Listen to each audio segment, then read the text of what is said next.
L'Éternel a fait pour nous de grandes choses. Nous sommes dans la joie. Frères et sœurs, amis dans le Seigneur, bonjour. Bonne et heureuse année sous les regards du Seigneur et avec sa paix et sa bénédiction. Nous sommes heureux de pouvoir nous trouver ici ce matin dans la présence du Seigneur en ce tout premier dimanche de l'année 2024. C'est une grâce, un privilège énorme de pouvoir être dans sa présence en un jour pareil. Nous devons le louer, l'exalter et le célébrer pour sa fidélité envers nous. Louons donc le Seigneur ce matin de tous nos cœurs. C'est notre frère Paul Rachel Cadet qui nous conduira dans le culte.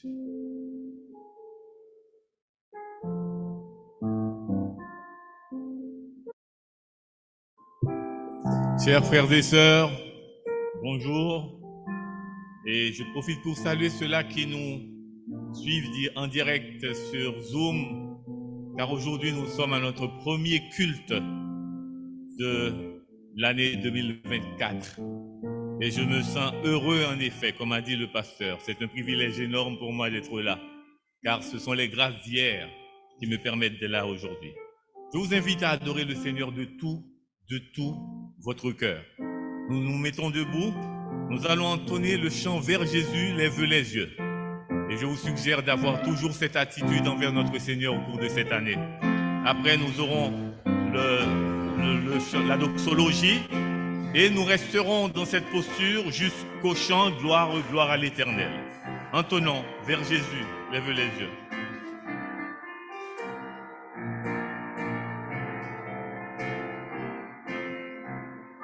Vers Jésus, lève les yeux, contemple son visage merveilleux, et les choses de la terre pâliront peu à peu. Si tu lèves vers Jésus les yeux, Christ est pour moi un sauveur admirable, un conseiller, un ami merveilleux, son nom béni n'a rien de comparable, ni sur la terre, ni là-haut dans les cieux. Vers Jésus, lève les yeux, contemple son visage merveilleux, et les choses de la terre pâliront peu à peu.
Seigneur, merci pour la grâce que tu nous as faite de boucler l'année 2023 et de commencer l'année 2024 avec toi. Merci Seigneur pour le privilège que nous avons de pouvoir nous réunir en ce lieu pour t'adorer. Seigneur, nous voudrions que tu nous aides à ne pas nous focaliser sur nous-mêmes, à ne pas nous focaliser sur les déboires de l'année 2023 qui est déjà écoulée, mais plutôt à nous concentrer sur ta grandeur, sur ta toute-puissance, sur ta sainteté pendant que nous sommes ici en ta présence. Nous n'aimerions pas t'adorer ce matin avec des péchés dans notre vie. C'est la raison pour laquelle nous te demandons en cet instant de pardonner nos péchés, de purifier nos cœurs pour que ce culte d'adoration que nous t'offrons ce matin te soit agréable. Seigneur, parle-nous à travers les chants, à travers la lecture de ta parole, à travers le message que tu auras, Seigneur, à nous communiquer à travers ton serviteur. Permets que nos cœurs soient ouverts pour écouter ta parole et l'appliquer dans notre vie. Nous te remettons le dirigeant et tous ceux qui ont une part active dans ce programme. Permets qu'ils soient tous dirigés par ton Saint-Esprit et que ton peuple soit édifié. Écoute notre prière que nous t'adressons au nom de notre Seigneur et Sauveur Jésus-Christ, lui qui vit et qui règne au siècle des siècles. Amen. Lisons à l'unisson le psaume 121.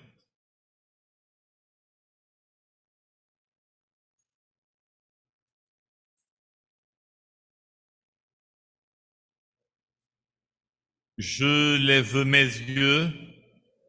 On lit à l'unisson.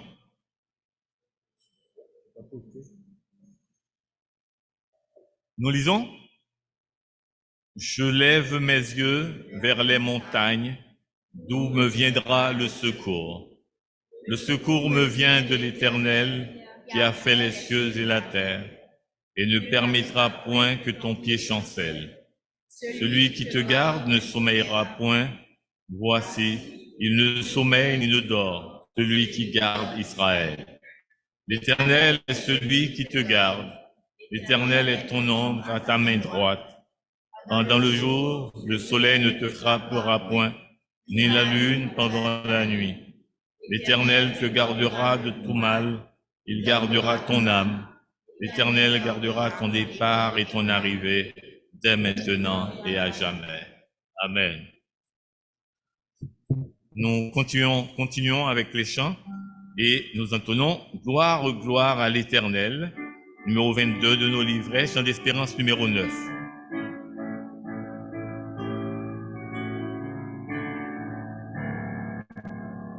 Gloire, gloire à l'Éternel, un cantique solennel, un cantique solennel, de nos cœurs monte à son trône, quand il crée les grands.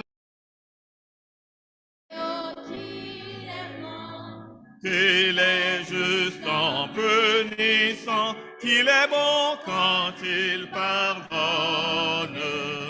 Il a accusé le pécheur devant son accusateur,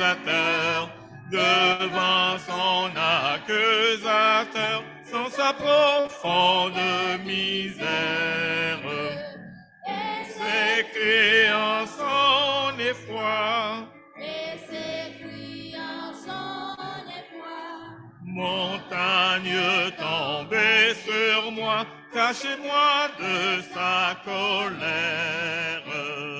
Elle a maquillé le Seigneur, c'est donné pour rédempteur, c'est donné pour rédempteur, toute une paix ineffable.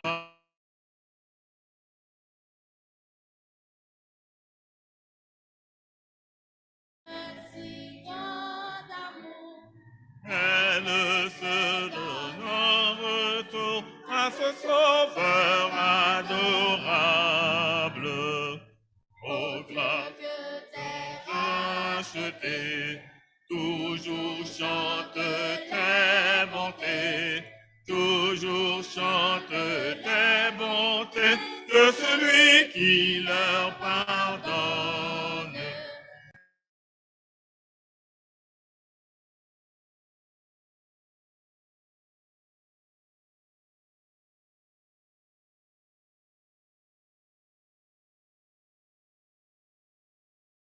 À son trône. Amen. Vous pouvez vous rasseoir et nous avons tout de suite un chant spécial avec le cœur d'homme de l'Assemblée Shalom.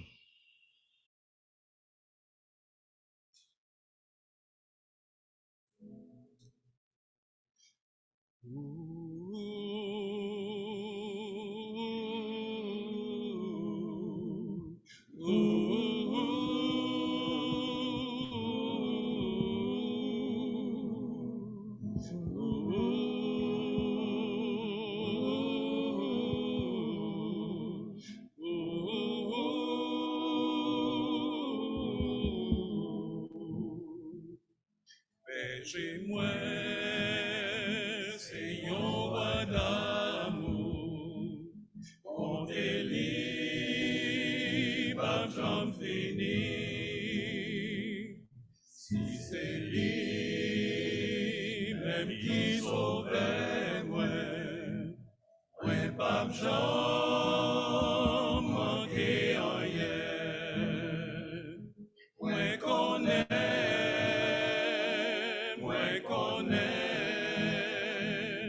Oui, moi connais dans Jésus qu'il y a une puissance. Moi connais.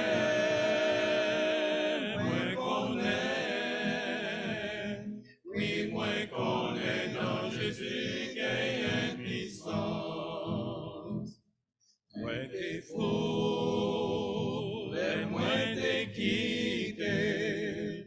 Mais lui-même allez chercher et sous épaule l'hypothèse, bien content à qui me tournait. Moi connais,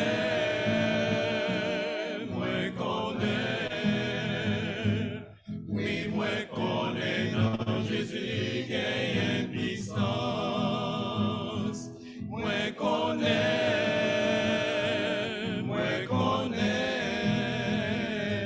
oui, moi connais dans Jésus qu'il y a une puissance. Même si moi, l'homme en face, moi pas payons y grâce, combattons ou à protéger, ou devant à guider. Moi connais,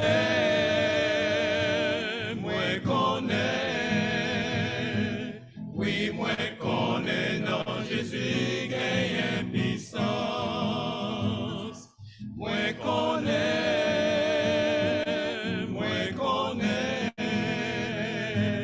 oui, moi connais dans Jésus qu'il y a une puissance. Pour ranger nos si belles couvertes, pour moi devant tout ennemi, pour moi manger ou boire, pour satisfaire c'est tout besoin. Moi connais,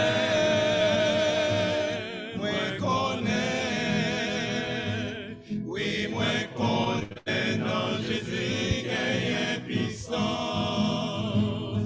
Moi connais,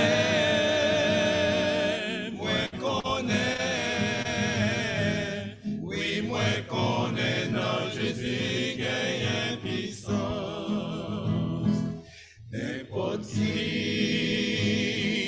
qui arrive jusqu'à la fin ma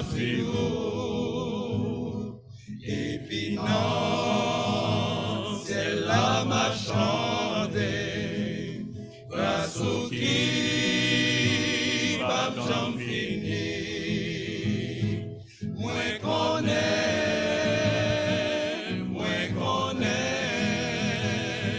oui, moi connais dans Jésus qu'il y a une puissance. Moi connais, oui, moi connais dans Jésus qu'il y a une puissance. Oui,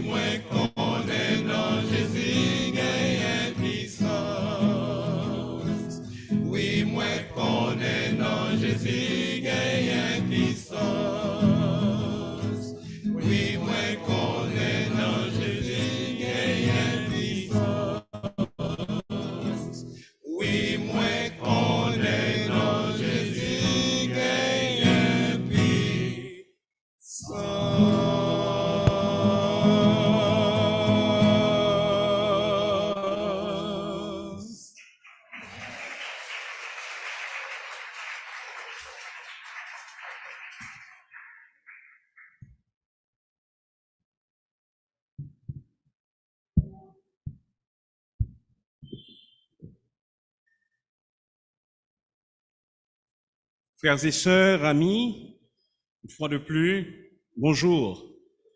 Que la grâce, la paix, la miséricorde de Dieu soient avec vous tous.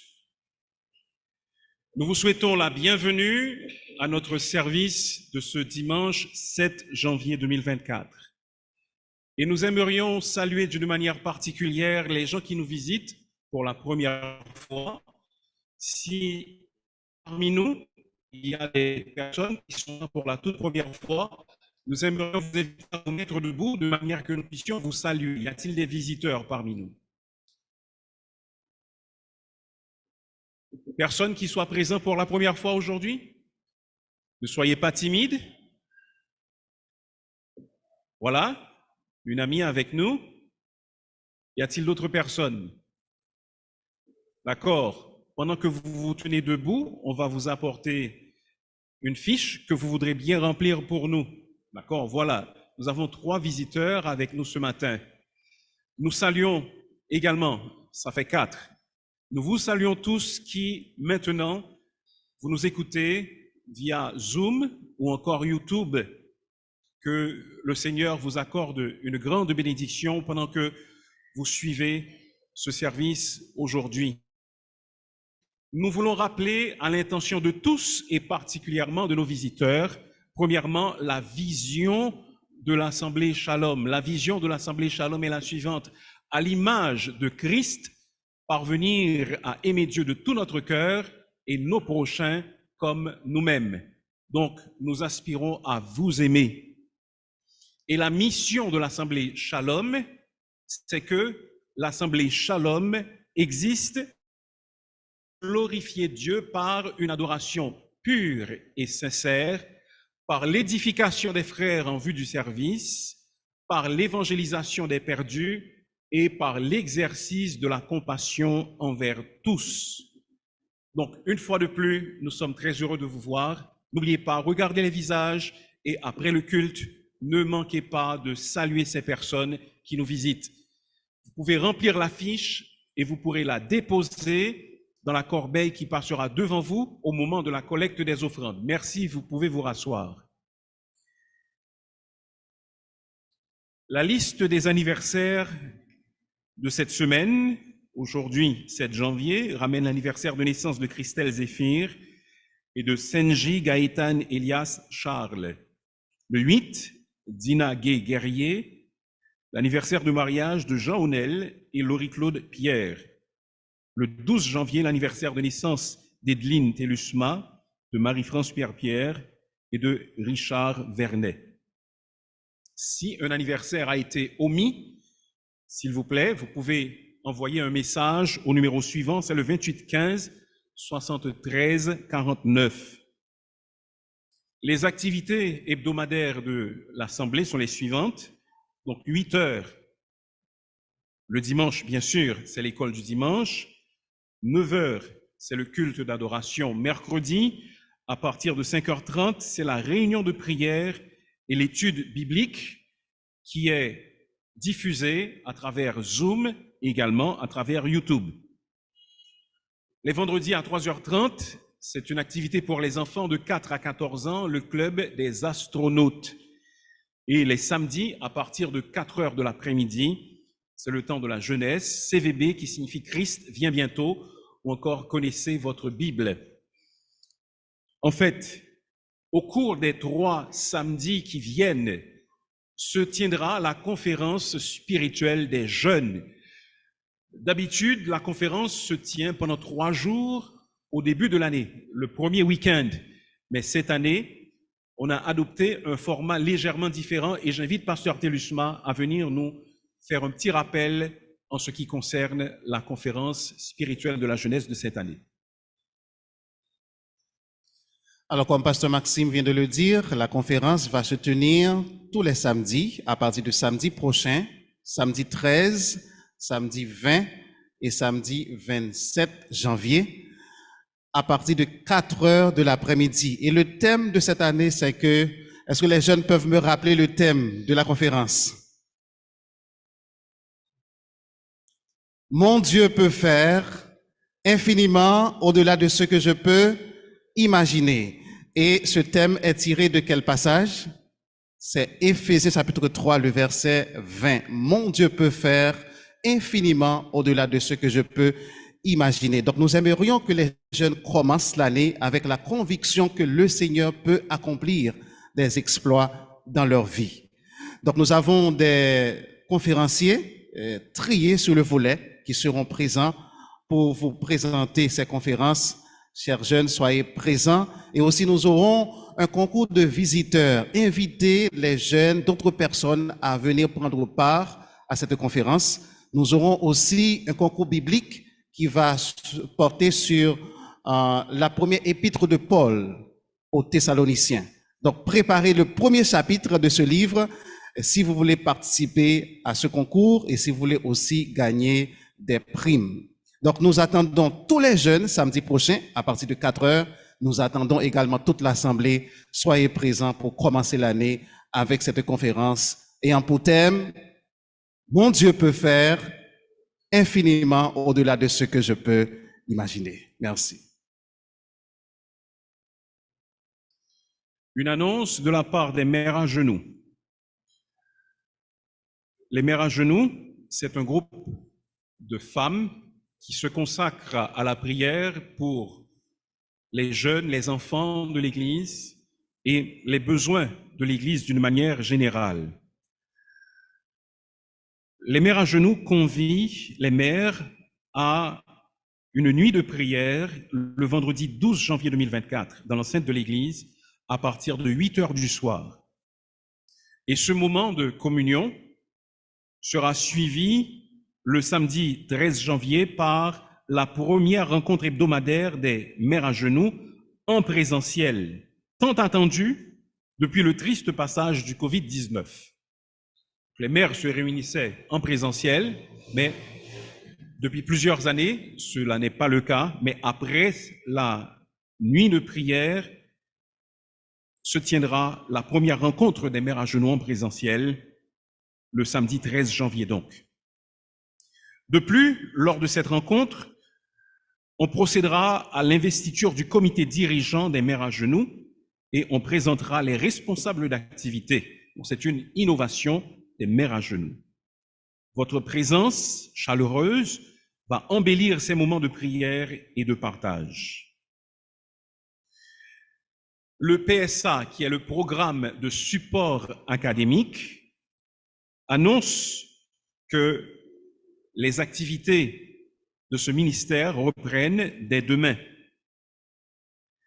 Et le PSA fait également appel à des volontaires. 3 fois par semaine, les lundis, les mardis et les jeudis, des bénévoles assistent des enfants qui en ont besoin avec leurs leçons, leurs devoirs, les dirigent, les aident. Donc, si le Seigneur vous a donné des capacités, des possibilités en ce sens, vous êtes encouragés à faire partie de ce ministère et à donner de votre aide au programme de support académique. Même si vous ne pouvez pas être présent 3 fois par semaine, si vous pouvez être là 1 ou 2 fois, votre présence et votre aide seront tout de même appréciées. Les responsables du groupe Les Colombes. Les Colombes, c'est un groupe chantant composé de fillettes et de jeunes filles de 6 à 16 ans. Donc, le comité, les responsables des Colombes convoquent toutes les Colombes, anciennes ou actuelles, le dimanche 21 janvier à une rencontre très importante concernant la reprise des activités du groupe. La rencontre se tiendra après le culte au centre d'activité. Donc, c'est le dimanche 21 janvier.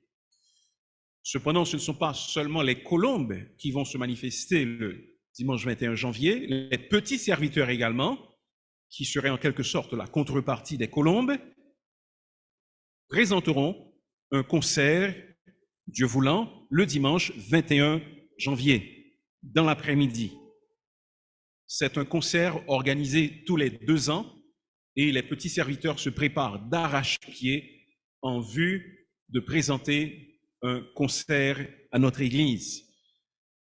Une offrande volontaire sera recueillie et nous encourageons tous ceux qui le peuvent à être présents et à participer à ce concert des petits serviteurs. Nous rappelons à tous les participants que les cours du CEFAS, le CEFAS, c'est le centre de formation de l'Assemblée Shalom, les cours reprennent ce vendredi avec le cours de vie chrétienne qui sera dispensé par pasteur Harry Telusma. C'est vrai que le CEFAS compte des étudiants réguliers. Cependant, nous offrons la possibilité à ceux qui le désirent de venir assister à des cours. Vous n'aurez pas à payer pour cela, vous pourrez suivre le cours tout simplement. Vous n'aurez pas d'obligation de remettre de devoirs ou de passer les examens.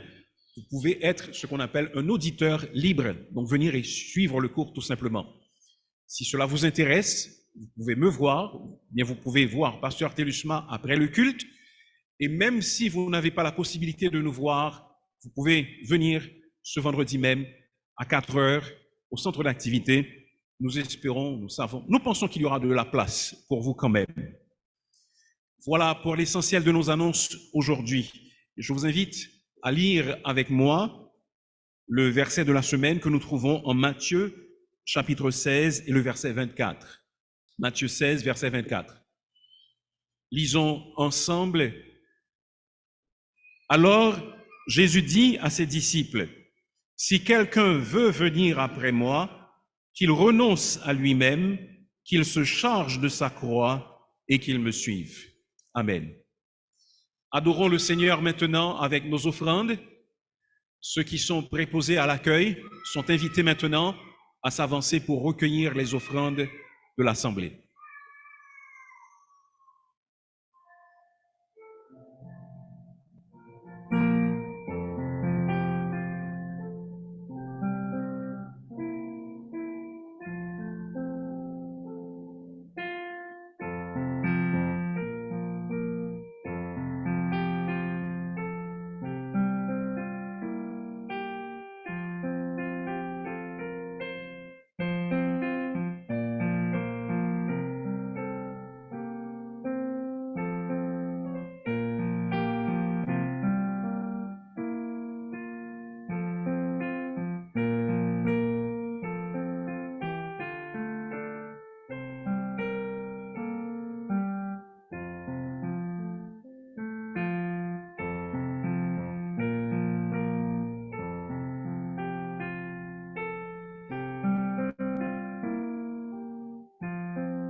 J'invite l'assistance à la prière.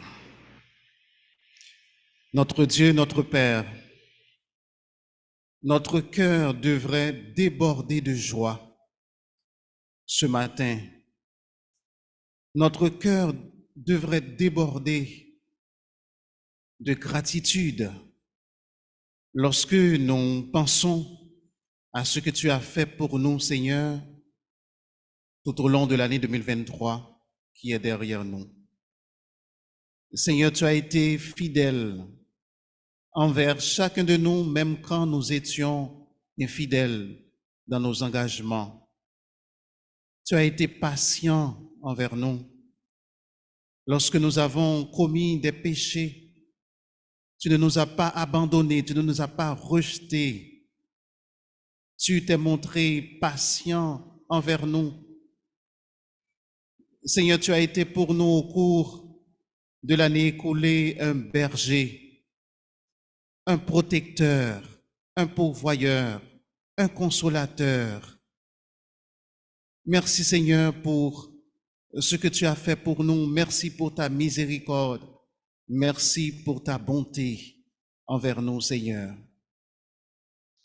Nous savons que nous aurions dû être des chrétiens plus matures.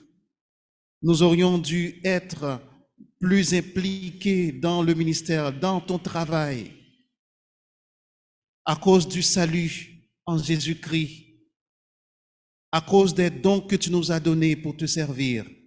Mais Seigneur, nous n'avons pas fait comme tu l'attendais de nous. Seigneur, nous voulons te confesser nos péchés. Pardonne-nous, Seigneur, pour les paroles que nous avons dites à l'égard de nos frères, de nos sœurs, qui n'ont pas édifié. Pardonne-nous, Seigneur, pour nos mauvaises pensées, nos mauvaises motivations. Pardonne à ton Église pour ce qu'elle a fait de mauvais, pour ce qu'elle aurait dû faire et qu'elle n'a pas fait, Seigneur, au cours de l'année 2023. Seigneur, pardonne-nous pour notre médisance, la calomnie.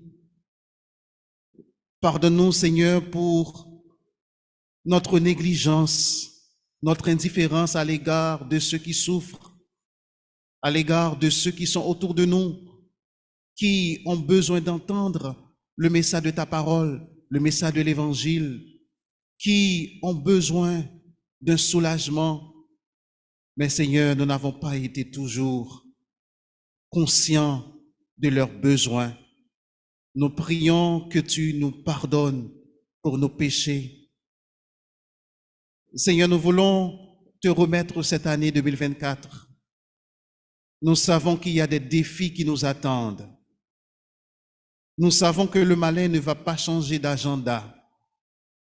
Il va faire de son mieux pour nous détourner de l'Évangile, pour nous éloigner de toi. Seigneur, nous voulons te remettre cette année. Nous prions que tu nous accompagnes. Nous prions que tu nous accordes la sagesse, un esprit de discernement afin de pouvoir découvrir les ruses du malin. Aide-nous, Seigneur, à être de meilleurs pères de famille, de meilleurs maris. Aide les femmes mariées à être de meilleures épouses pour leur mari, Seigneur. Permets que les enfants fassent preuve de respect envers leurs parents. Permets que les membres de l'Église fassent preuve de respect envers les leaders spirituels et permets que les leaders spirituels aussi se consacrent davantage à leurs responsabilités. Seigneur, permets que cette année 2024 soit pour nous une année de victoire. Victoire sur les tentations, victoire sur les épreuves, sur la division, sur les rivalités, sur la médisance, sur la calomnie. Victoire, Seigneur, sur le manque de consécration à toi. Victoire sur les péchés cachés dans notre vie. Aide-nous, Seigneur, à être une église qui cherche constamment ta face. Aide-nous à être une église de prière, une église ancrée dans ta parole, une église qui fait la différence dans la communauté là où tu l'as placée. Nous ignorons ce qui va se passer au cours de cette année, mais ce dont nous sommes sûrs, c'est que tu sauras nous accompagner et tu nous accorderas la victoire. Père, nous voulons te prier pour les enfants. Bénis-les, Seigneur, qui grandissent dans un contexte très difficile. Bénis nos enfants. Garde nos enfants de toute mauvaise influence. Nous prions pour les jeunes. Permets qu'ils soient zélés pour de bonnes œuvres. Permets qu'ils se consacrent à toi. Permets qu'ils cherchent la sanctification. Permets qu'ils soient impliqués davantage dans ton service. Nous prions pour les adultes. Aide-nous à être des modèles pour les enfants et pour les jeunes. Aide-nous à préparer la nouvelle génération pour la relève. Aide-nous, Seigneur, à faire des disciples pour toi.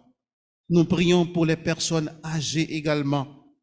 Accorde-leur au cours de cette année une santé robuste et permets qu'ils se souviennent de toi, Seigneur, dans leur souffrance physique.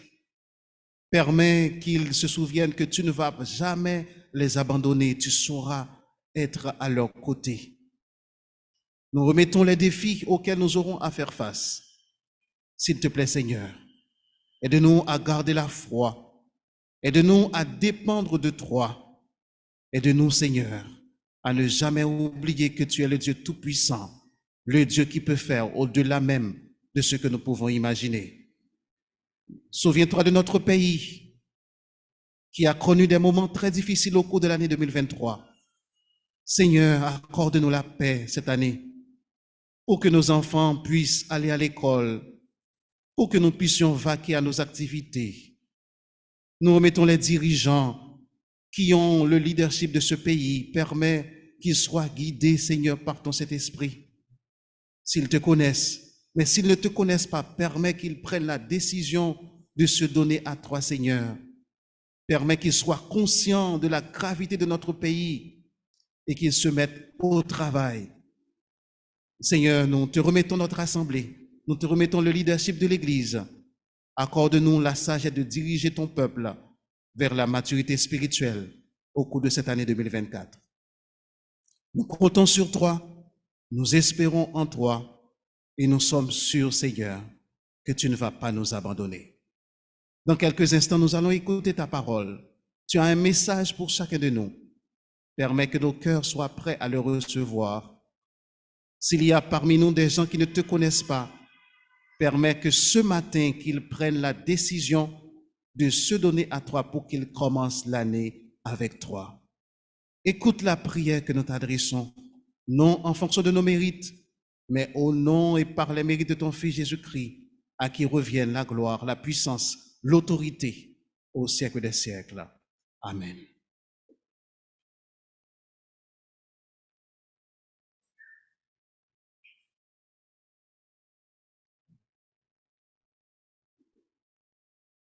Nous sommes à la deuxième partie de notre culte de ce matin. Nous voulons prendre le temps de saluer ceux-là qui nous ont accueillis, alors ceux-là qui nous ont visités. Et je cite les noms: Petit Do Lovely, Ashlar Abélard Mitz François, Marlin Lee Montloire, Maranatha Baptiste,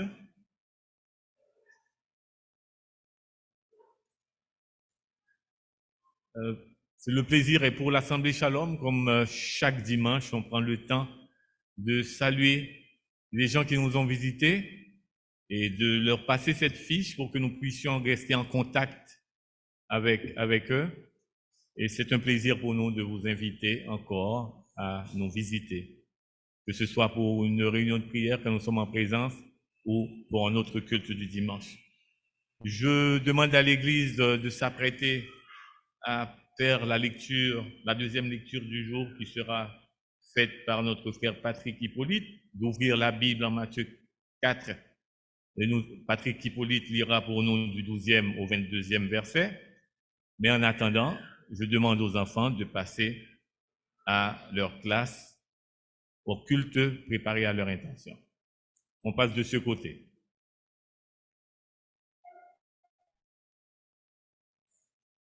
Matthieu 4, versets 12 à 22.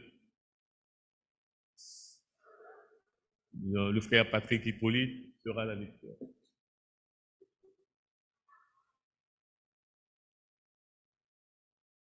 Bonjour.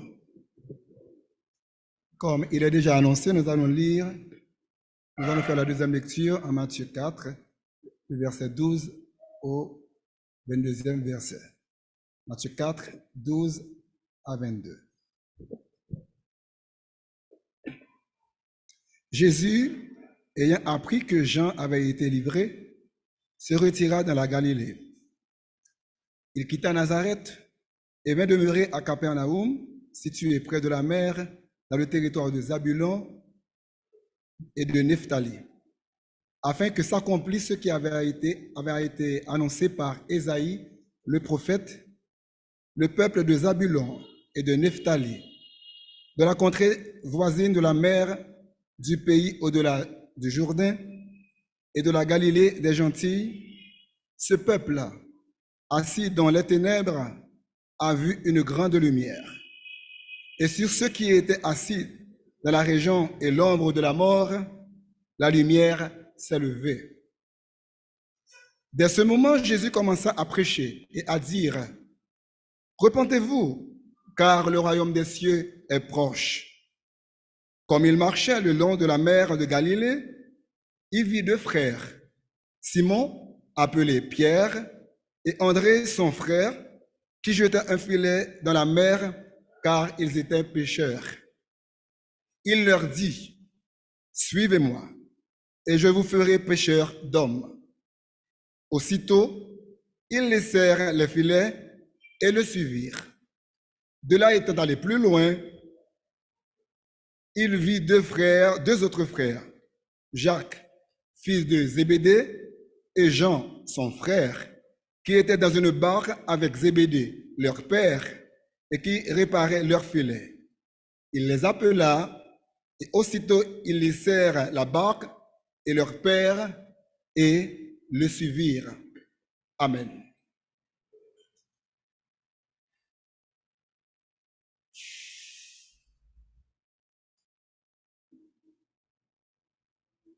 Entonnons le chant grand en fidélité, ô Dieu mon Père.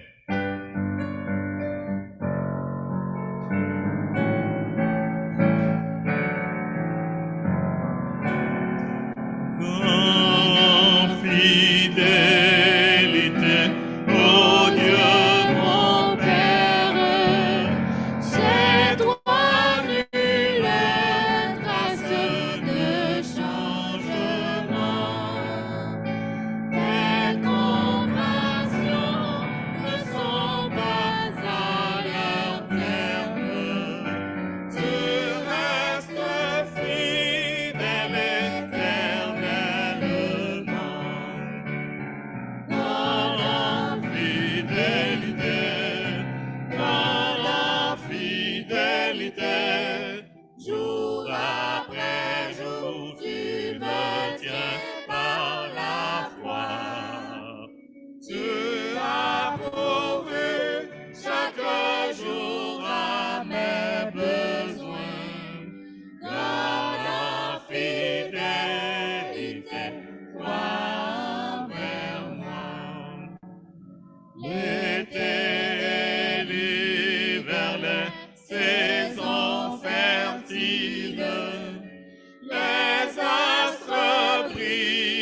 temps que tu as créé se joignent avec la nature entière pour témoigner à ta fidélité.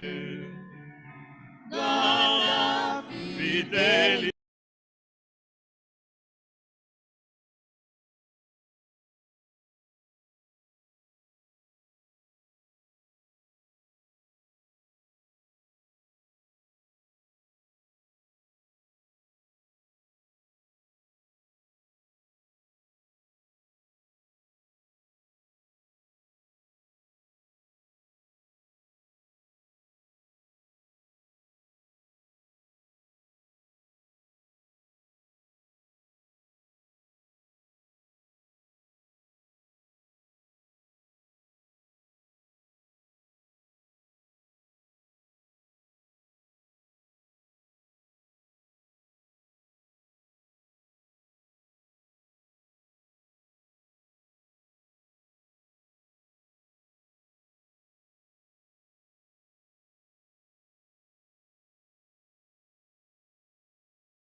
Dans la fidélité, jour après jour, tu me tiens par la foi.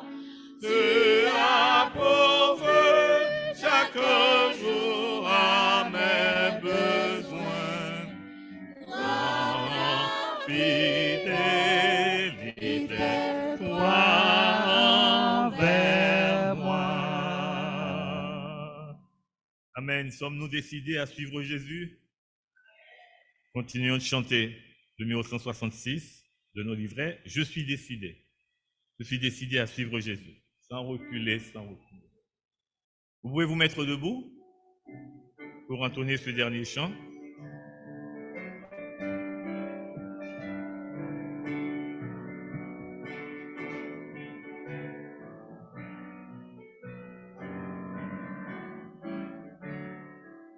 Je suis décidé à suivre Jésus. Je suis décidé. À suivre Jésus, Je suis décidé à suivre Jésus. Sans reculer, sans reculer. Je fuis le monde. quand j'aime Jésus, Je fuis le monde. quand j'aime Jésus, Je fuis le monde. Quand j'aime Jésus, il m'a sauvé. Il m'a sauvé.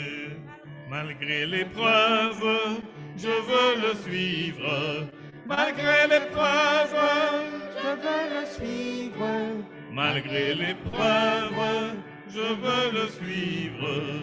C'est mon ami, c'est mon ami. Les yeux fixés sur le Seigneur Jésus. Les yeux fixés sur le Seigneur Jésus. Les yeux fixés sur le Seigneur Jésus. J'avancerai, j'avancerai. Voudrais-tu suivre le Seigneur Jésus? Voudrais-tu suivre le Seigneur Jésus? Voudrais-tu suivre le Seigneur Jésus? oh viens À lui, oh viens à lui. Amen. Veuillez vous rasseoir. Et le message du jour avec le pasteur Jean-Maxime Pierre-Pierre.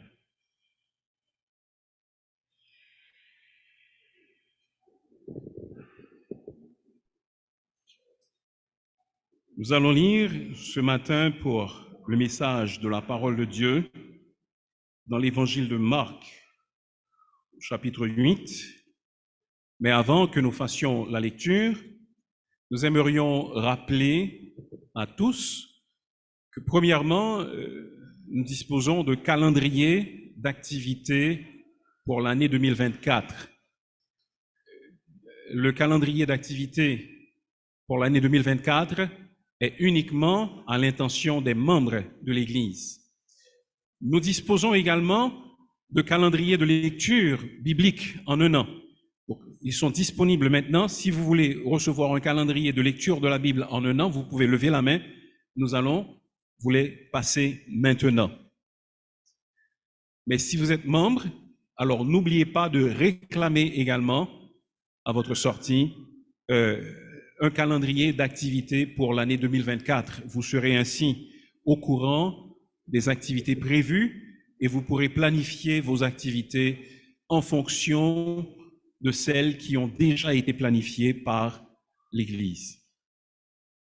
Lisons en Marc chapitre 8, du verset 34 au verset 38. Marc 8, 34 à 38. Puis, ayant appelé la foule avec ses disciples, Jésus leur dit, « Si quelqu'un veut venir après moi, qu'il renonce à lui-même, qu'il se charge de sa croix et qu'il me suive. Car celui qui voudra sauver sa vie la perdra, mais celui qui perdra sa vie à cause de moi et de la bonne nouvelle la sauvera. Et que sert-il à un homme de gagner tout le monde s'il perd son âme? Que donnerait un homme en échange de son âme? Car quiconque aura honte de moi et de mes paroles au milieu de cette génération adultère et pécheresse, le Fils de l'homme aura aussi honte de lui quand il viendra dans la gloire de son Père avec les saints anges. » Parole du Seigneur. Neville Chamberlain était Premier ministre de l'Angleterre de 1937 à 1940. Son nom est resté dans les annales de l'histoire comme étant synonyme de ce qu'on appelle une politique d'apaisement, l'apaisement. Pourquoi donc?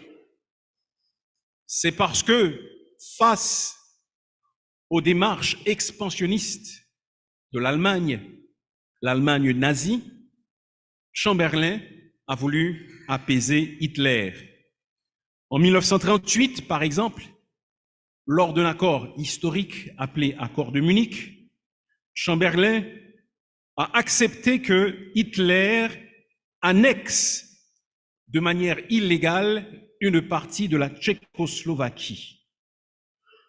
Mais bientôt, Hitler envahit non seulement toute la Tchécoslovaquie, mais également la Pologne. Chamberlain essayait d'apaiser Hitler. Il essayait également d'apaiser ceux de l'Angleterre et du Royaume-Uni qui ne voulaient pas la guerre. Malheureusement, ces décisions impopulaires le contraignirent à démissionner en 1940, n'ayant pu apaiser ni Hitler ni les Anglais. On raconte également, cela ne concerne pas Chamberlain cette fois-ci, qu'un soldat, durant la guerre de sécession aux États-Unis, c'était la guerre entre le Nord et le Sud de 1861 à 1865, un soldat, pour se protéger, pensant pouvoir se protéger, a revêtu l'uniforme des deux armées, le pantalon d'une armée et la veste d'une autre armée. Il pensait ainsi pouvoir se protéger. Alors les deux armées lui ont tiré dessus. Il a vite compris qu'il était préférable de porter un seul uniforme que d'essayer de porter une moitié de chaque uniforme. Pourquoi est-ce que je vous parle d'apaisement? Pourquoi est-ce que je vous parle de compromis aujourd'hui? Eh bien, de même qu'on ne peut pas être en train d'apaiser Dieu et le monde, de même qu'on ne peut pas porter l'uniforme de deux armées, de même on ne peut pas plaire à Christ et plaire au monde en même temps. Il n'est pas possible d'afficher une complaisance et une sorte de neutralité dans la vie chrétienne. Jésus-Christ est très catégorique là-dessus. Il tranche. Il nous fait savoir dans ce passage et dans d'autres encore que la seule façon acceptable de le suivre, c'est d'être un disciple engagé. La seule manière dont il soit acceptable de suivre le Seigneur Jésus-Christ, c'est de le suivre de manière résolue. Beaucoup de chrétiens ont un pied à l'église et un pied dans le monde. Ils veulent tenir d'une main la petite coupe de la Sainte Seine et de l'autre main un verre de rhum. Oh, ils veulent bien que leurs pieds viennent dans les saints parvis le premier dimanche de l'année, mais ils veulent également que ces mêmes pieds aillent danser sur les pistes de danse de la capitale. Ils veulent bien chanter dans la chorale, ils veulent bien chanter des hymnes lorsqu'ils sont à l'église, mais ils veulent également chanter 2 mois plus tard les refrains carnavalesques. Non, désolé, cela n'est pas possible. Lorsque nous suivons le Seigneur Jésus-Christ, il faut que nous le suivions de manière résolue et engagée. Dans le passage que nous avons sous les yeux, en Marc chapitre 8, du verset 34 au verset 38, le Seigneur Jésus-Christ parle du discipulat, il parle à ceux qui voudraient le suivre et il leur donne les exigences du discipulat, premièrement, et deuxièmement, les raisons qui devraient nous porter à être ses disciples. Regardons premièrement les exigences du discipulat. Jésus dit, si vous voulez me suivre, qu'est-ce que vous devez faire? Premièrement, renoncer à vous-même. Si quelqu'un veut me suivre, qu'il renonce à soi-même. Qu'est-ce que cela veut dire? Qu'est-ce que Jésus voulait dire par renoncer à soi-même? Renoncer à soi-même, c'est mettre de côté nos poursuites, mettre de côté nos intérêts, nos ambitions pour l'honneur du Seigneur Jésus-Christ. Les disciples, par exemple, étaient des pécheurs, mais Jésus leur a dit, « Suivez-moi et je vous ferai des pécheurs d'hommes. » Et ils ont suivi le Seigneur Jésus. Ils ont renoncé à eux-mêmes. Ils ont renoncé à leur mode de vie. Ils ont renoncé à leur source de revenus pour pouvoir suivre le Seigneur Jésus. Et Jésus nous demande également la même chose, renoncer à nous-mêmes. Pour pouvoir penser ou réfléchir ou comprendre ce que cela veut dire que de renoncer à soi-même, essayez de penser à un soldat. Un soldat, par exemple, n'a pas de volonté propre. Il doit faire ce que lui commande son supérieur hiérarchique. Le choix ne lui appartient pas. Imaginez par exemple un jeune soldat qui se rend sur le champ de bataille. Au loin, il entend le crépitement des balles, il entend l'explosion des missiles. Son premier réflexe, ce serait de courir se réfugier dans la sécurité de la maison familiale. S'il le pouvait, c'est ce qu'il ferait. Mais il ne le peut pas. Il doit obéir aux ordres. Et si on l'envoie en première ligne, c'est là qu'il doit aller. Il ne peut pas prendre la poudre d'escampette, sinon il sera considéré comme un déserteur. Voilà ce que cela veut dire que de renoncer à soi-même. C'est ne pas avoir de volonté propre, c'est de dépendre de la volonté du Seigneur Jésus-Christ. Comme Jésus-Christ lui-même, il a renoncé à lui-même en devenant un simple homme et en faisant toutes les volontés du Père. Renoncer à soi-même, c'est accepter de servir Christ en tant qu'un missionnaire, en tant qu'un pasteur, alors qu'on aurait pu être riche en tant qu'homme d'affaires ou autre. Est-ce que nous sommes prêts à renoncer à nous-mêmes? Si nous n'avons pas encore décidé de renoncer à nous-mêmes, nous ne pouvons pas être disciples de Christ. Impossible. Parce que Jésus dit que pour être ses disciples, nous devons renoncer à nous-mêmes.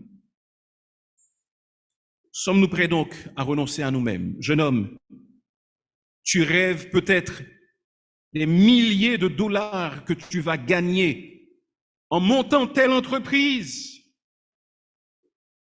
Serais-tu prêt à devenir missionnaire si Jésus te le demandait? Si tu réponds non, tu n'es pas encore un disciple de Jésus. Jeune fille, tu attends impatiemment de te marier, de chérir tes enfants, de t'occuper de ton foyer. Qu'en est-il pour le service de Dieu? Et s'il te disait qu'il ne voulait pas que tu te maries, serais-tu prête à obéir à sa volonté? Si ce n'est pas le cas, alors tu n'es pas encore un disciple du Seigneur Jésus. La première condition, la première exigence qui est faite pour que nous soyons disciples, c'est que nous renoncions à nous-mêmes.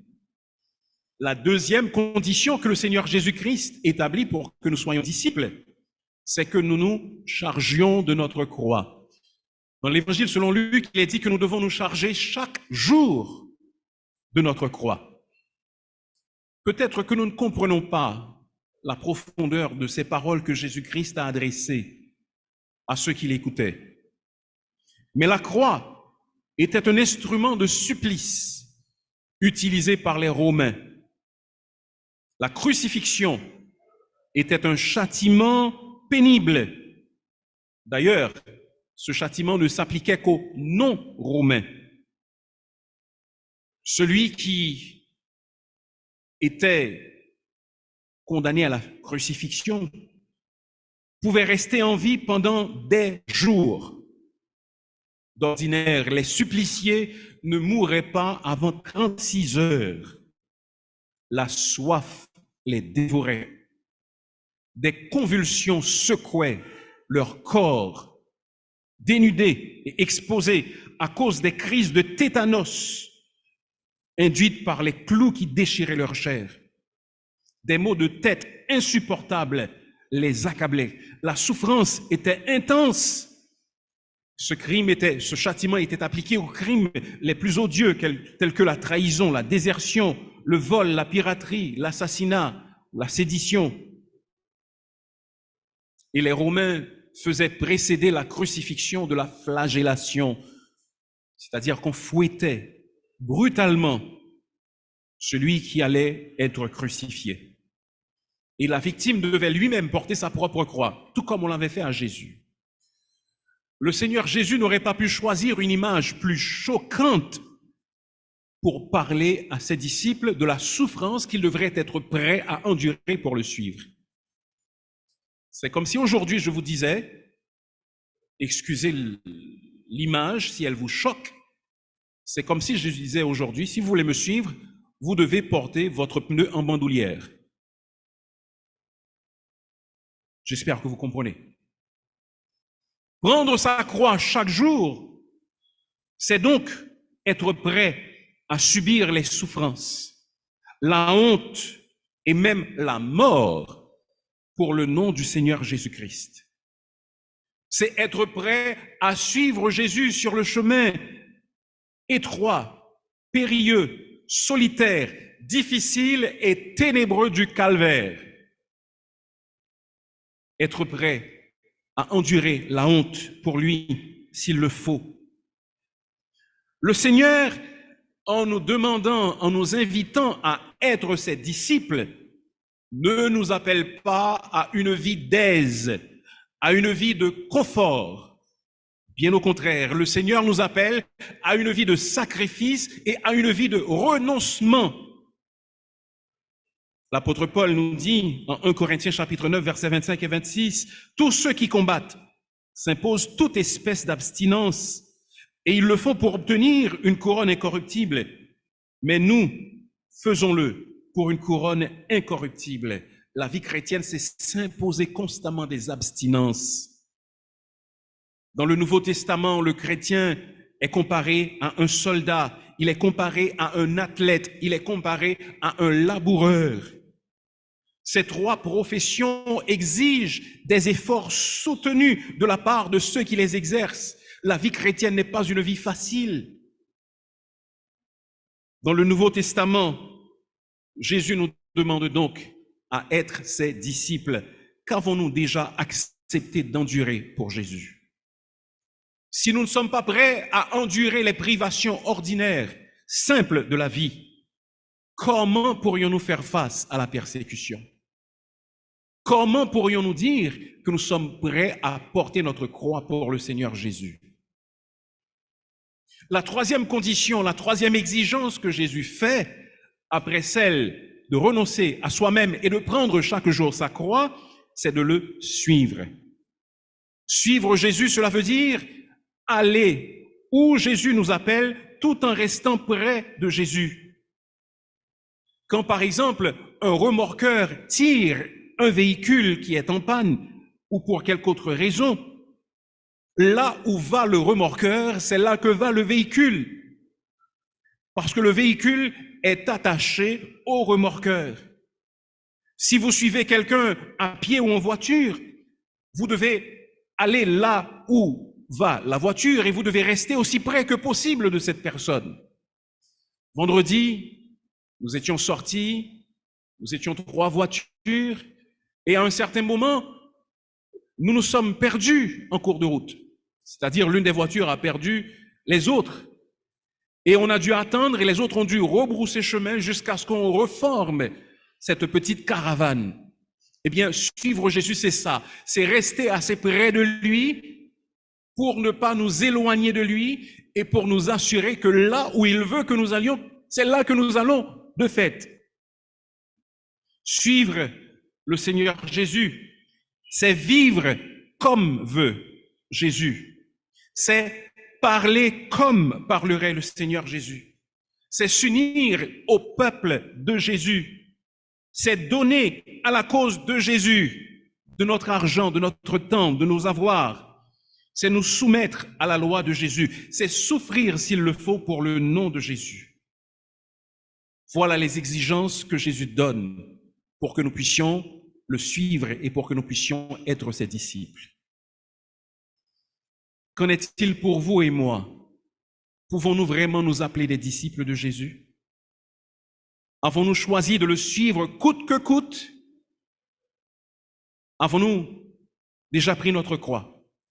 Avons-nous renoncé à nos intérêts personnels? Et sommes-nous en train de suivre le Seigneur Jésus-Christ pas à pas? Jésus, pour nous convaincre que être disciple nous appelle un engagement radical pour non seulement les exigences du disciple-là, mais lesquelles nous devons être ses disciples. Pourquoi devrais-je suivre le Seigneur Jésus? Pourquoi devrais-je être prêt à me sacrifier pour lui, vous demandez-vous? Est-ce que je ne peux pas faire comme les autres et bien m'en sortir, bien m'en tirer? Mais voici ce que le Seigneur Jésus nous déclare à ce sujet. En Marc chapitre 8, il nous dit pourquoi nous devons le suivre. Verset 35. Car celui qui voudra sauver sa vie, la perdra. Mais celui qui la perdra, qui perdra sa vie à cause de moi et de la bonne nouvelle, la sauvera. Si vous voulez sauver votre vie, vous la perdrez, mais si vous êtes prêt à la perdre, alors vous la sauverez, vous la garderez. Quand on ne suit pas le Seigneur Jésus-Christ, on conserve sa vie pour soi. Jésus ne dit pas que sauver sa vie, c'est nécessairement mourir. Mais dans ce sens, sauver sa vie, cela veut dire garder sa vie pour soi-même. Ne pas vivre pour Jésus, vivre pour ses propres intérêts, vivre pour le monde, essayer de plaire aux autres sans plaire à Jésus. C'est ce qu'il veut dire par sauver sa vie. Si vous voulez sauver votre vie en ce sens, préserver votre vie pour vous-même, conserver votre vie pour vous-même, c'est alors que vous allez perdre votre vie. C'est l'un de ces paradoxes que nous trouvons dans la parole de Dieu. Un petit garçon avait mis sa main dans un vase de très grande valeur. Et il s'est rendu compte très rapidement que sa main était coincée. Il a tiré, il a secoué le vase, mais sa main n'a pas bougé, sa main n'a pas sorti.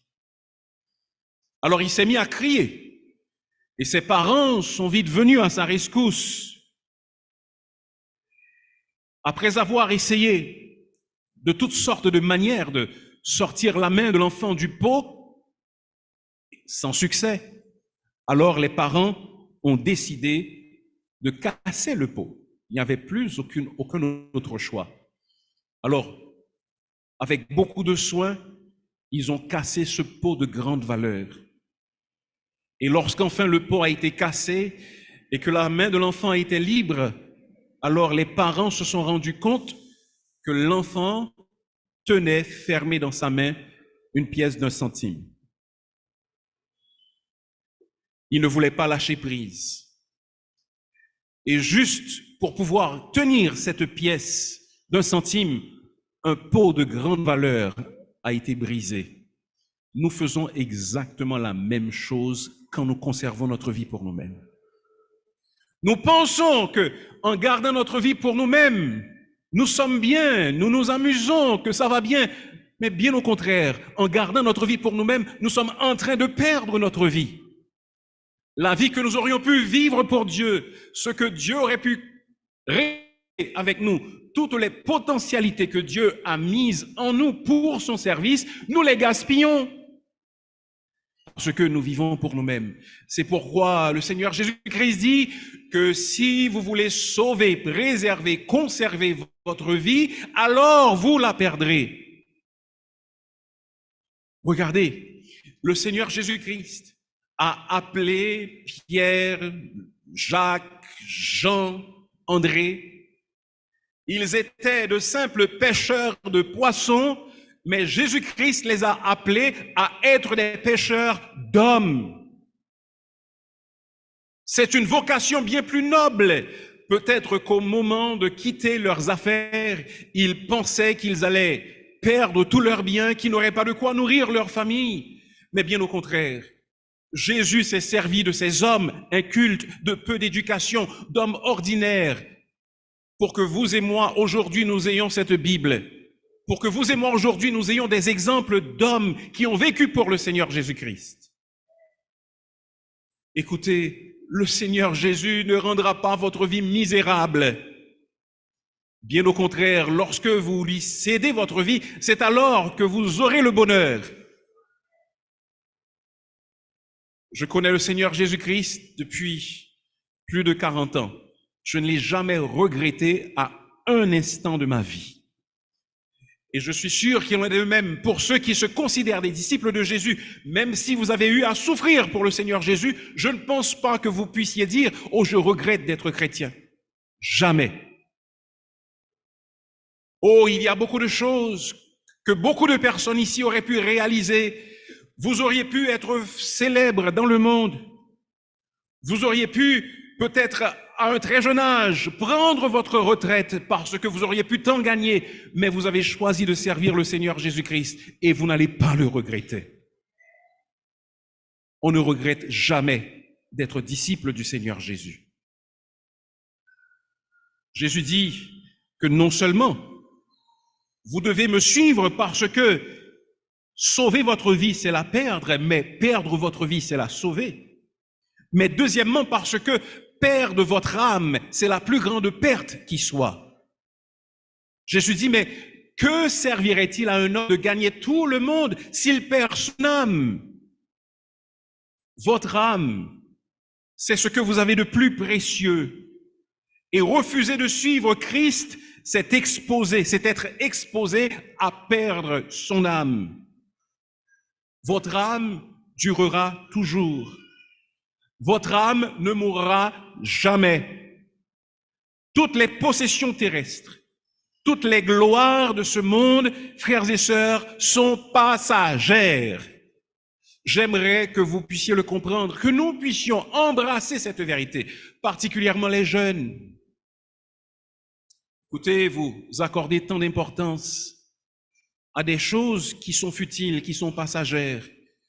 Oh, vous accordez de l'importance à votre apparence, vous accordez de l'importance à votre maquillage, vous accordez de l'importance à vos habillements. C'est important. Je ne dis pas qu'il faille tout négliger, non. Cependant, lorsque nous accordons trop d'importance à cela, alors nous perdons ce qui est le plus important. Jeune fille, votre taille de guêpe,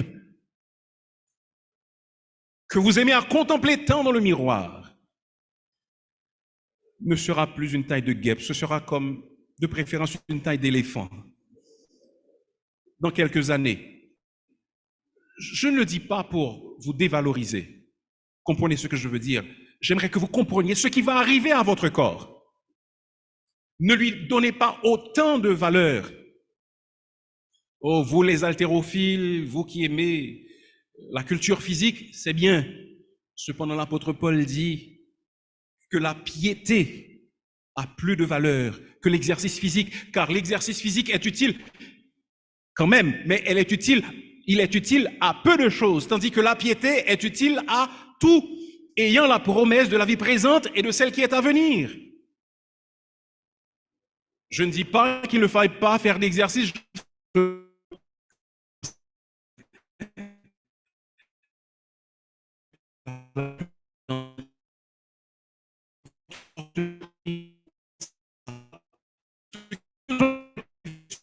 D'être sauvé, ce qui a besoin d'être préservé, votre âme. C'est elle qui ne s'en va pas. C'est elle qui vous gardera beau, brillant aux yeux des hommes et aux yeux de ceux qui sont revenus. C'est ce qui est le plus important. Donc Jésus dit, mais si vous gagnez tout le monde, si vous arrivez à empiler tous les trésors de la terre qui aient jamais existé, si votre compte en banque affiche des centaines de milliards de dollars, cela ne vous sert absolument de rien parce que votre âme est perdue. Alexandre le Grand était un il ne dit jamais ayant dit que très jeune, ayant conquis ce qui pouvait être conquis, il pleura alors qu'il se rendit compte qu'il n'y avait plus de territoire à conquérir. Cependant, il nous est dit que Alexandre le Grand mourut jeune. Sur le point de mourir, il convoqua ses généraux et leur communiqua ses dernières volontés. Il dit premièrement qu'il voudrait que son cercueil soit transporté par les meilleurs médecins de l'époque. Deuxièmement, que les trésors qu'il avait acquis, l'argent, l'or, les pierres précieuses, soient dispersés sur le chemin jusqu'à sa tombe. Et que ses mains restent à l'air libre, se balançant en dehors du cercueil à la vue de tous. Lorsque l'un des généraux lui demanda pourquoi il avait des vœux aussi particuliers, alors Alexandre expliqua, « Je veux que les médecins les plus éminents transportent eux-mêmes mon cercueil pour démontrer ainsi que face à la mort, ils n'ont pas de pouvoir, n'ont pas la possibilité de guérir. Je veux que le sol soit recouvert de mes trésors pour que tous puissent voir que les biens matériels ici acquis restent ici-bas. Je ne les emporte pas. Je veux que mes mains se balancent au vent pour que les gens puissent voir que les mains vides, nous arrivons dans le monde et les mains vides, nous repartons de ce monde. Oui, notre âme, en fin de compte, c'est la possession la plus précieuse que nous ayons. Si nous la perdons, nous perdons absolument tout. Et lorsque nous ne sommes pas disciples de Jésus, alors notre âme n'est pas entière à la cause de Jésus. Et Jésus nous fait savoir également une troisième raison pour laquelle nous devons être des disciples, c'est que si nous avons honte de lui ici-bas, lui également, il aura honte de nous devant le Père. C'est ce qu'il dit à la fin, au verset 38. « Car quiconque aura honte de moi et de mes paroles, au milieu de cette génération adultère et pécheresse, le Fils de l'homme aura aussi honte de lui quand il viendra dans la gloire de son Père avec les saints anges. » Ne pas suivre Jésus, c'est avoir honte de lui, en quelque sorte. On ne veut pas parler de lui, on ne veut pas être connu comme chrétien, on ne veut pas porter sa Bible ouvertement, on ne veut pas que les gens sachent qui nous sommes, on préfère qu'ils pensent que nous sommes autre chose que chrétiens. Eh bien, le Seigneur Jésus dit ceci, « Celui qui a honte de moi dans cette vie, moi aussi j'aurai honte de lui devant le Père. » Vous pouvez tromper les hommes, mais vous ne pouvez pas tromper Dieu. Il se peut que vous veniez assez régulièrement à l'église. Oh, il y a des personnes comme ça. Elles viennent juste pour pouvoir satisfaire certains besoins, mais pour pouvoir accomplir, pour satisfaire certains intérêts. Passons. Mais supposons que vous soyez sur terre et que vous soyez une de ces personnes qui n'a pas de véritable intérêt à la cause du Seigneur Jésus-Christ, qui vient de temps à autre, mais qui mène une autre vie. Et lorsqu'on vous parle du Seigneur Jésus-Christ, peut-être que vous ne le dites pas ouvertement dans votre cœur, vous dites « Ah, Jésus, suivez les paroles de Jésus. » D'ailleurs, vous n'avez même pas encore accepté d'être baptisé. Ce qui est l'exigence élémentaire du Seigneur Jésus, il dit que si vous devenez un disciple, alors vous devez vous faire baptiser. Une des exigences élémentaires du Seigneur Jésus-Christ, vous ne l'avez pas observé. Et puis voilà cette personne, imaginons, n'est-ce pas, qu'une telle personne se rende compte que le Seigneur Jésus-Christ est de retour. Cela ne se passera pas ainsi, mais supposons que cela se passe de la sorte. Que Jésus soit revenu et que cette personne rencontre le Seigneur Jésus face à face. Oh, elle va dire, oh Seigneur Jésus, tu es de retour. Waouh, c'est extraordinaire, gloire à toi. Jésus le regardera comme ça.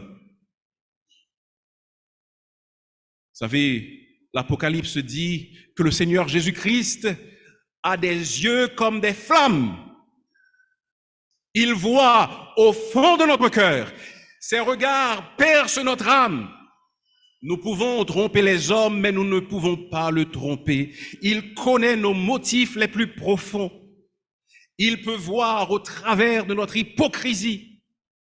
Et si vous avez eu honte de lui, alors ne pensez pas qu'il va vous dire « bien fait, bon et fidèle serviteur ». Car si vous avez eu honte de lui sur cette terre, lui aussi, il aura honte de vous devant son Père. Ne vaut-il pas mieux d'être des disciples du Seigneur Jésus-Christ? N'est-ce pas tellement meilleur de savoir que Jésus confessera notre nom devant le Père et nous accueillera les bras ouverts?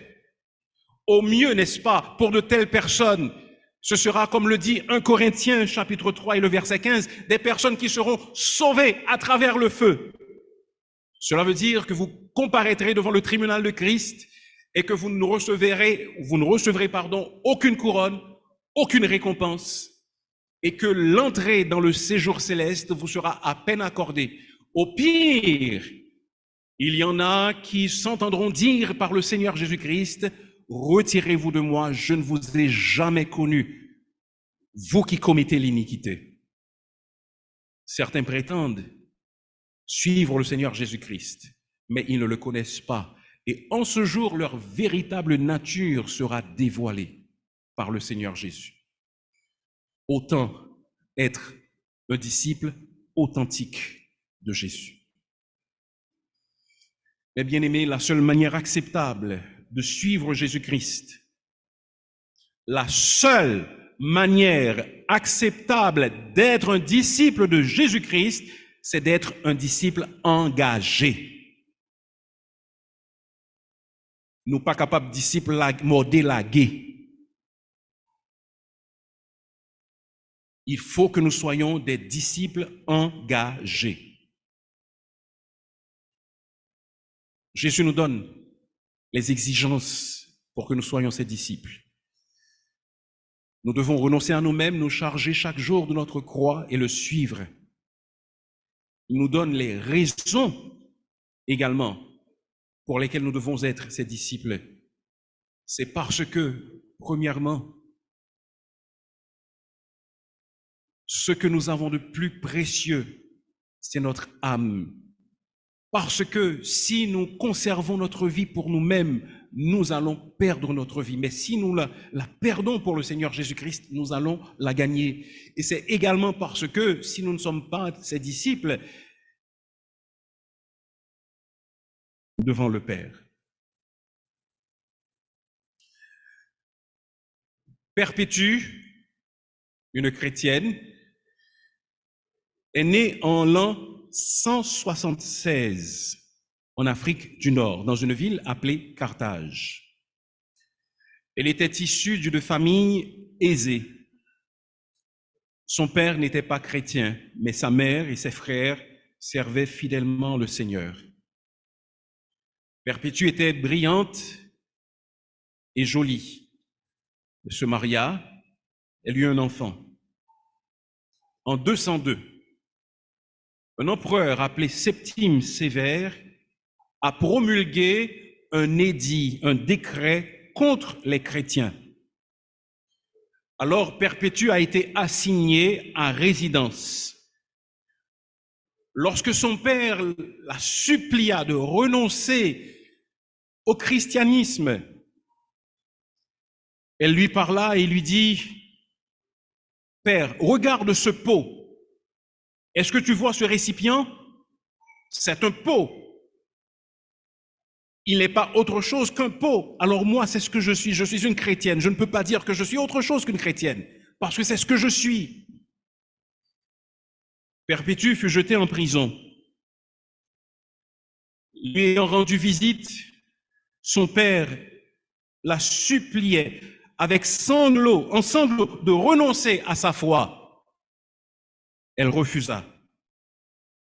Elle fut jugée sur la place du marché avec d'autres chrétiens. Elle fut condamnée à être torturée et exécutée. Puis elle fut traînée en prison une fois de plus. Lorsqu'elle demanda de voir son bébé une dernière fois, sa requête ne lui fut pas accordée. On la conduisit, elle et d'autres chrétiens, dans une arène.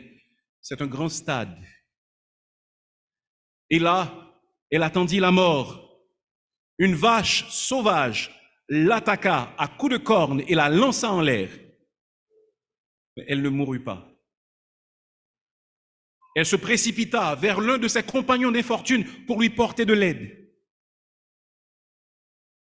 Puisque l'animal ne l'avait pas tué, alors un gladiateur, c'est un combattant, il s'approcha et lui donna un coup d'épée. Mais le coup d'épée ne la tua pas non plus, c'était un jeune gladiateur. Lorsqu'il s'approcha encore une fois, tremblant, et que l'épée elle-même tremblait, alors Perpétue prit elle-même l'épée et dirigea l'épée vers sa gorge pour que le gladiateur mette fin à sa vie. La force de son témoignage poussa à la conversion même celui qui l'avait gardé en prison. Nous considérons avec admiration aujourd'hui de tels actes d'héroïsme, et avec raison. Et nous nous demandons si nous pourrions faire une pareille chose. Je vais répondre à votre question, si vous vous la posez. Plus peut moins, c'est vrai. Mais dans certains cas, qui peut moins peut plus également. Mais qui ne peut pas moins ne peut pas plus. Si nous ne pouvons pas faire les petits sacrifices de tous les jours, montrant que nous appartenons à Jésus-Christ, montrant que nous voulons être ses disciples, alors quand viendra le temps de faire les grands sacrifices, nous ne pourrons pas. Mais si nous acceptons de suivre le Seigneur Jésus-Christ, quand il nous appelle au soleil de notre jeunesse, alors que nous sommes encore frais et que nous disons oui, alors de continuer à dire oui lorsque ce sera dans l'orage de notre vieillesse ou sous les nuages de la persécution. Mais si nous disons non, nous ne pourrons pas être des perpétues.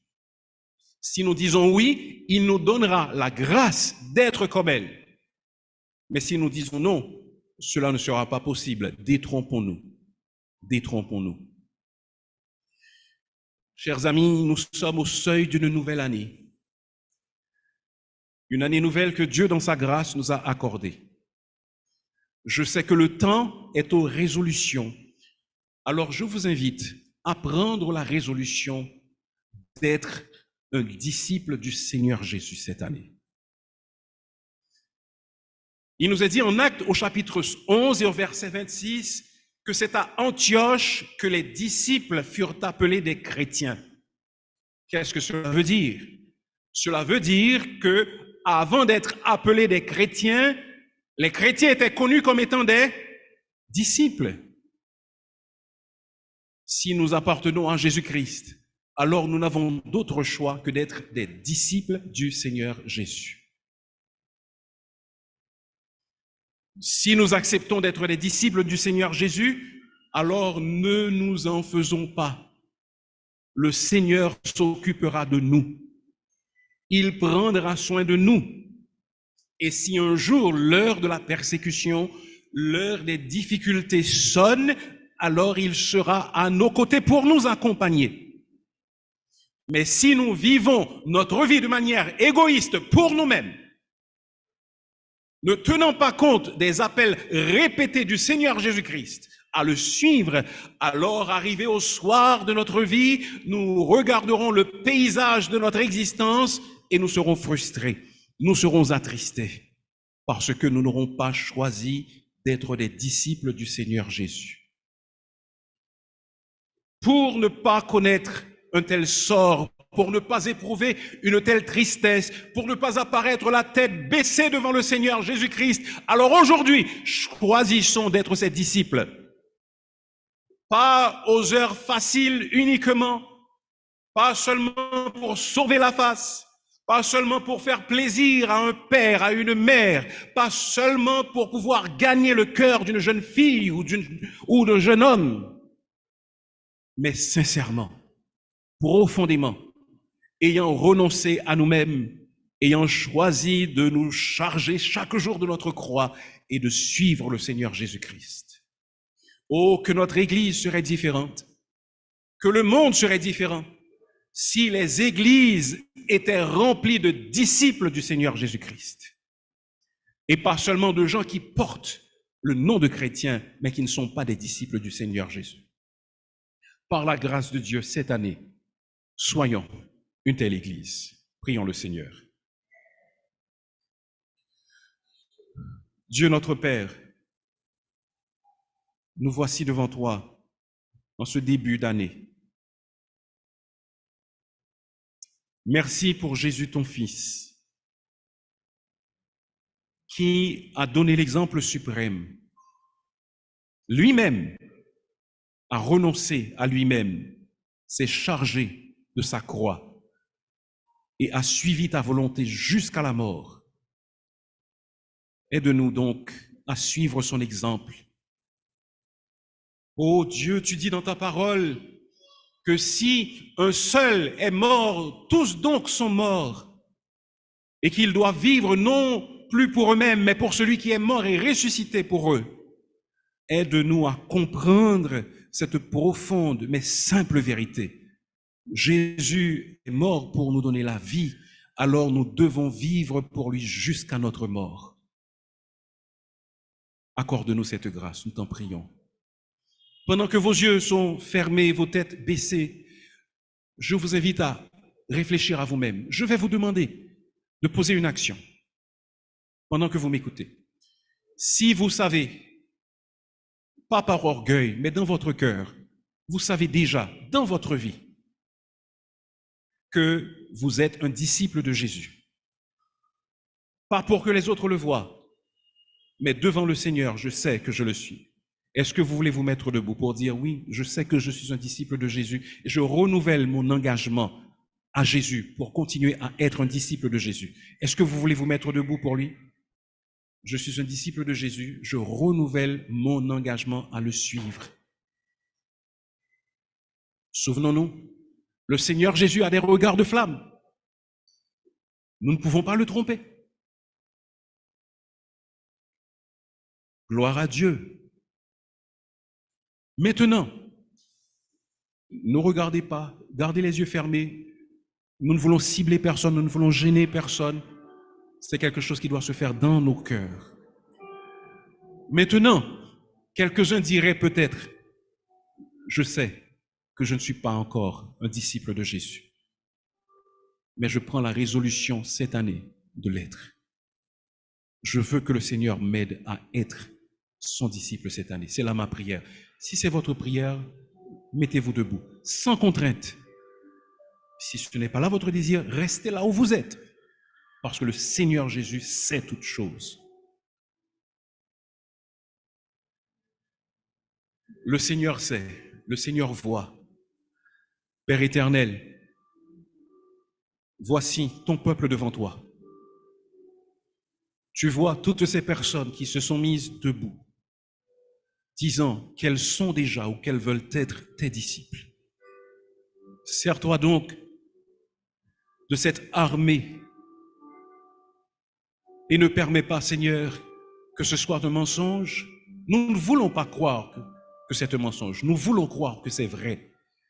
Sers-toi donc de nous, Seigneur, pour transformer ce voisinage, pour secouer notre pays, pour porter l'évangile partout où nous passons et pour faire connaître le Seigneur Jésus-Christ partout où nous sommes. C'est en son nom béni que nous te prions ainsi. Amen. Restons debout pour le dernier chant.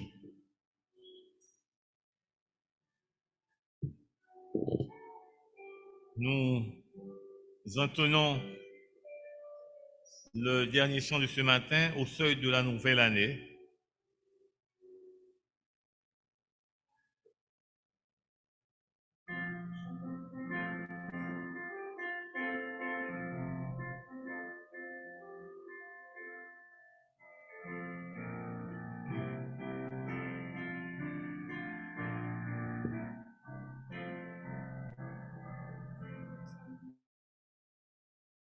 Au seuil de la nouvelle année, notre cœur est rempli de foi, car c'est Dieu qui nous l'a donné, c'est lui qui l'a donné des victoires, pour chaque jour, pour chaque instant.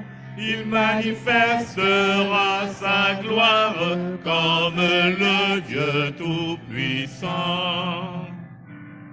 Vivre pour Dieu, nous le pouvons, Car ce n'est plus nous qui vivons, c'est Jésus-Christ qui vit en nous et nous fait triompher partout. Au seuil de la nouvelle année, notre cœur est rempli de foi, car c'est Dieu qui nous l'a donné, c'est lui qui la bénira. Il a préparé des victoires pour chaque jour, pour chaque instant. Il manifestera sa gloire comme le Dieu Tout-Puissant. Malgré les lourds nuages noirs, notre cœur est rempli d'espoir. peut-être cette année qui sait, Jésus viendra nous enlever au seuil de la nouvelle année, notre cœur est rempli de foi, car c'est Dieu qui nous l'a donné, c'est lui qui la bénira. Il a préparé des victoires pour chaque jour, pour chaque instant. Il manifestera sa gloire comme le Dieu Tout-Puissant. Trompette sonnez en Sion, donnez l'alarme sur les monts. criez au monde insouciant. Le jour de Dieu est imminent. Au seuil de la nouvelle année, notre cœur est rempli de foi, car c'est Dieu qui nous l'a donné, c'est lui qui la bénira. Il a préparé des victoires pour chaque jour, pour chaque instant. Il manifestera sa gloire comme le Dieu Tout-Puissant. Amen.